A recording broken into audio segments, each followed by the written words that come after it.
মূলত এই মুর্শিদাবাদের ট্রাক চালকরা ট্রাক নিয়ে যায় বাংলাদেশ, অর্থাৎ আন্তর্জাতিক স্তরেও কিন্তু পণ্যবাহী গাড়ি হিসাবে মুর্শিদাবাদের গাড়ি ব্যবহার করা হয়। বাংলাদেশে যায় অনেক ধরনের খাদ্য সামগ্রী, বাংলাদেশ থেকে আসে অনেক কিছু। শুধু তাই নয়, পাশাপাশি কিন্তু কাশ্মীর, হিমাচল প্রদেশ, অন্ধ্রপ্রদেশ, আসাম, ত্রিপুরা, গুয়াহাটি থেকে শুরু করে একাধিক রাজ্যে, গুজরাট, চেন্নাই থেকে শুরু করে কেরল, সমগ্র জায়গাতেই কিন্তু যাচ্ছে এই জেলার গাড়ি।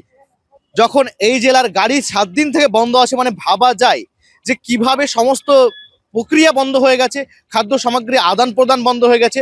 শুধু পশ্চিমবঙ্গের মুর্শিদাবাদ নয়, পশ্চিমবঙ্গের একাধিক জায়গাতে, পূর্ব বর্ধমান, পশ্চিম বর্ধমান, মেদিনীপুর, পশ্চিমবঙ্গের নদিয়া থেকে শুরু করে একাধিক জেলাতে যেমন স্ট্রাইক চলছে, ট্রাক ধর্মঘট চলছে। এই ট্রাক ধর্মঘট অর্থাৎ লরি ইউনিয়নে যে ধর্মঘট চলছে, ট্রাক চালকদের ধর্মঘট, আর তাতেই কিন্তু সামিল হয়েছেন সাধারণ মানুষও।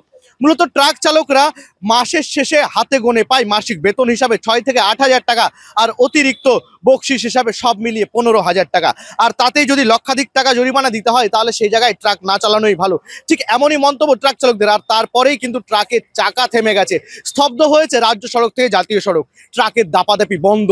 মূলত শুধু ট্রাক নয়, পেট্রোল পাম্প বন্ধ হয়ে যাচ্ছে একাধিক, কারণ একটাই, ট্রাক নেই রাজ্য সড়কে, ট্রাক নেই জাতীয় সড়কে।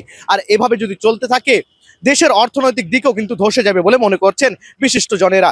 মুর্শিদাবাদ জেলার পাশাপাশি কিন্তু পশ্চিমবঙ্গের একাধিক জেলা যেমন রয়েছে, এদিকে শুধু পশ্চিমবঙ্গ নয়, পশ্চিমবঙ্গের পাশে হায়দ্রাবাদ, গুজরাট থেকে শুরু করে বেশ কয়েকটি রাজ্যেও কিন্তু একইভাবে ট্রাকের ধর্মঘট চলছে। জাতীয় সড়ক থেকে রাজ্য সড়ক বন্ধ, ট্রাক চলাচল, আর তাতেই রীতিমতো থমকে গেছে সমস্ত কিছু। আমাদের যে মোদী সরকার যে আইন পার করেছে, ওই আইনের বিরুদ্ধে আমরা প্রচার করেছি। আইন কেস করেছে আমরা, অ্যাক্সিডেন্ট হয়েছে জেল, 5 লাখ টাকা ফাইন। আমরা কোথায় পাবো? আমাদের টাকা যদি থাকে তো আমরা বিজনেস করবো, গাড়ি করে চালাবো। এই আইন উঠিয়ে নিতে হবে সরকারকে। কি বলেন? রোড জাম করবো। আইন না উঠিয়ে নিলে রোড জাম থাকবে, হরতাল থাকবে। এই আইন বন্ধ করতে হবে, এই আইন উঠাতে হবে।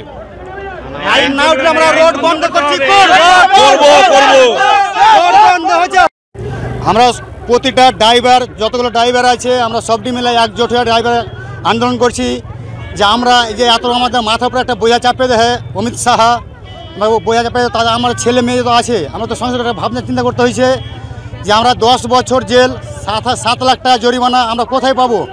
মালিক আমরাকে 6,000 টাকা বা 5,000 টাকা আমরাকে বকশিস দিচ্ছে না, বেতন দিচ্ছে।